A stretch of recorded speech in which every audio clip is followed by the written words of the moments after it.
अब मैं आपके बीच में बीएल कुशवाहा से निवेदन करूंगा वो आए और अपनी बात रखे के बाद छोटा ताली लगाकर बीएल कुशवाहा की बात करें।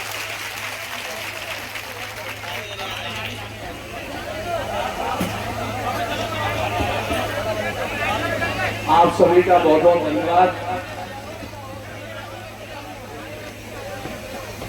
आज यहाँ आपके इस पवित्र भूमि पर आप सभी लोगों के दर्शन करने का मौका दिया, इसके लिए आप सभी लोगों को बहुत बहुत धन्यवाद देता हूं। आज मैं अपने इन सभी बच्चों से खासतौर पर और युवाओं से 2 मिनट बात करना चाहता हूं, तो आप शांति से 2-3 जो जरूरी चीजें हैं हमारे सभी युवाओं को और बच्चों को आगे भविष्य में आगे बढ़ने के लिए उनके बारे में थोड़ा चर्चा करना चाहता हूं। आप सभी को पता है कि मेरा एक ही मकसद है कि आज अगर हमारे युवा सही दिशा पकड़ लेते हैं, उनको अगर सही रास्ता दिखा दिया जाता है तो वो अपने आप विकसित हो जाएंगे। और जिस दिन हमारे आने वाले जो पीढ़ी है, जो हमारे आज के बच्चे हैं, हमारे आज के जो युवा हैं, अगर ये सही रास्ता पकड़ लेते हैं तो इनकी उन्नति हो जाएगी। जब इनकी उन्नति हो जाएगी, इनका जब विकास हो जाएगा तो समाज का विकास तो अपने आप हो जाएगा। चाहे कोई भी समाज हो, हर समाज का भविष्य उनके बच्चों में छुपा होता है। तो मैं यहाँ पर बैठे सभी बच्चों से और अपने उन सभी बुजुर्गों से भी कहना चाहता हूँ कि 3 बातें अपने बच्चों के दिमाग में उतार लो। पहली चीज है शिक्षा।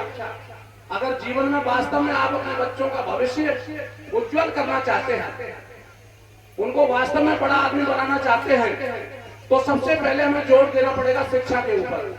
क्योंकि शिक्षा एक ऐसी ताकत है कि अगर आपने अपने बच्चे को पूरी शिक्षा दिला दी, शिक्षा का मतलब केवल अखबार पढ़ना नहीं होता है कि आपने 7वीं 8वीं पढ़ा लिया और आपने शिक्षा दिला दी, नहीं, इसको शिक्षा नहीं कहते। जब तक आपका बेटा आपकी बेटी कॉलेज तक नहीं चली जाए, ग्रेजुएशन ना कर ले, आप समझो आपने उसको शिक्षा नहीं दिलाई, आपने उसके साथ अन्याय कर दिया। शिक्षा हर बच्चे का जन्मसिद्ध अधिकार है आज के जमाने में, और ये हमें उनसे नहीं छीनना है। अगर वास्तव में आप अपने बच्चों का भला करना चाहते हो तो अपने बच्चे को हर हालत में, किसी भी परिस्थिति में, चाहे आप गरीब हैं या अमीर हैं, चाहे आप कैसी भी स्थिति में जीते हो, लेकिन आप अगर वास्तव में अपने बच्चों से प्यार करते हैं, अपने बेटी से प्यार करते हैं, बेटे से प्यार करते हैं, तो उसको हर हालत में कॉलेज तक पढ़ाना ही पढ़ाना है। और एक सबसे बड़ी जो समस्या होती है हमारे समाज के अंदर और ज्यादातर समाजों के अंदर, कि जैसे ही हमारा बच्चा 10वीं में पहुंचा कि सगाई वाले चक्कर लगाना शुरू कर देते हैं। तो हमें इस बात को गंभीरता से समझना है कि अगर हमारा बच्चा जब तक शरीर से मजबूत नहीं होगा, जब तक हमारा बच्चा दिमाग से मजबूत नहीं होगा, अगर आप उसकी कच्ची उम्र में सगाई करोगे तो वो जीवन भर पढ़ नहीं पाएगा। ये मैं आपको लिख के दे सकता हूं। और जब वो पढ़ नहीं पाएगा तो वो क्या मुकाम हासिल करेगा, आप समझ ही सकते हैं। तो हमें इन चक्करों में नहीं पड़ना है। खासतौर पर मैं कुशवाहा समाज के लोगों से कहना चाहता हूं कि हमारी समाज में ना बेटियों की कमी है ना बेटों की कमी है। आपको जल्दबाजी करने की जरूरत नहीं है। आप पहले उसके भविष्य के बारे में सोचो, आप उसका भविष्य सुधारिए। जब आप अपने बच्चे को काबिल बना दोगे तो सगाई वाले तो आ ही जाएंगे। यार कहाँ जाएंगे? जब कोई पढ़ा लिखा नहीं होता तब भी उसका संबंध सगाई होती है कि नहीं होती है? जब हमारा बच्चा काबिल होगा तो क्या लगता है आपको उसकी सगाई नहीं होगी? 100% होगी। लोग मिन्नतें करेंगे और आप जैसे चाहोगे वैसे शादी होगी। इसलिए आप लोगों को इस बात पर, इस कुरीति पर ध्यान देना है कि हमें अपने बच्चे की जब तक शिक्षा पूरी ना हो जाए तब तक उसकी शादी नहीं करनी। और एक बात कि हमें केवल ये नहीं कि अपने बच्चे को ही काबिल बनाना है, अपनी बेटी की तरफ भी इतना ही ध्यान रखना है जितना हम अपने बेटे से प्यार करते हैं। आज की डेट में बेटा बेटी कोई अलग बात नहीं है। आज हमारी बेटियां भी बड़े से बड़े मुकाम हासिल कर रही हैं और कंधे से कंधा मिला करके अपना मुकाम हासिल कर रही है। देखा आपने भी विश्व कप जीत करके आई है। पूरे विश्व में हमारे देश की बेटियों ने भारत का सम्मान बढ़ाया है। आज उनको तमाम सरकारें करोड़ों रुपए दे रही है। क्यों दे रही है? क्योंकि उनके पिताओं ने अपनी बेटी को बेटा समझा और उन बेटियों ने वो कर दिखाया जो बेटे नहीं कर पा रहे। तो इसलिए आप अपनी बेटी और बेटे को एक समझ करके उनकी शिक्षा पहले पूरी कराएं और उसके बाद में दूसरा महत्वपूर्ण बात आती है कि जैसे आपकी शिक्षा पूरी हो गई तो अगर सरकारी नौकरी लग जाए तो बहुत अच्छी बात है। लेकिन ऐसा नहीं है कि सरकारी नौकरी नहीं लगेगी तो आप बड़े आदमी नहीं बन सकते। ऐसा बिल्कुल नहीं। दुनिया में जितने भी अमीर लोग हैं, जितने भी बड़े बड़े उद्योगपति हैं, उनमें से ज्यादातर है बहुत ज्यादा पढ़े लिखे नहीं है। लेकिन तो क्या उनको सम्मान नहीं मिलता है? क्या वो अच्छी जिंदगी नहीं जीते हैं? क्या 100%। आज सबसे बढ़िया जो जिंदगी है, सबसे बेहतरीन जो जिंदगी है, वो उद्योगपति ही जीते। तो मैं अपने बच्चों को कहना चाहता हूं, अपने सभी युवाओं को यह कहना चाहता हूं कि पहले आप मन लगा करके पढ़िए।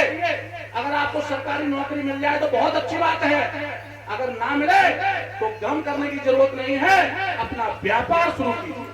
व्यापार एक ऐसी ताकत है कि जिस दिन आपने सीख लिया इसको, व्यापार करना कोई चांद पे जाने जैसा नहीं है।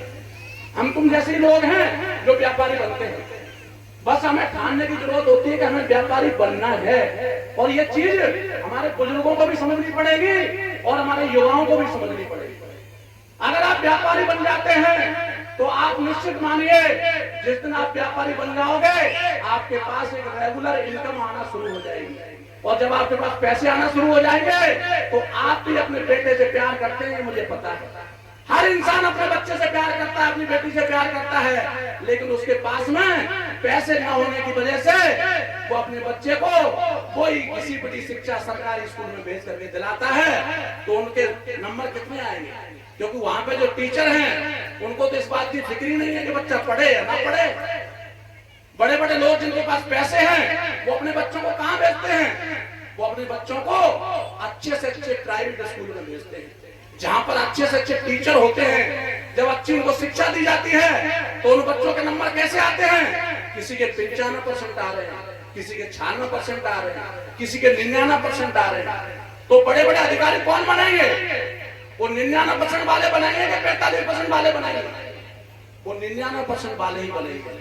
तो इसमें हमारे बच्चों की गलती कहां पर है ये तो बताओ। क्या हमारे बच्चों में बुद्धि नहीं है? 100% है। हमारे बच्चे भी काबिल हैं। ऊपर वाले ने दिमाग सब बच्चों को एक जैसा देके भेजता है। बस हम उसकी परवरिश कैसे करते हैं इसके ऊपर उसका भविष्य तय होता है।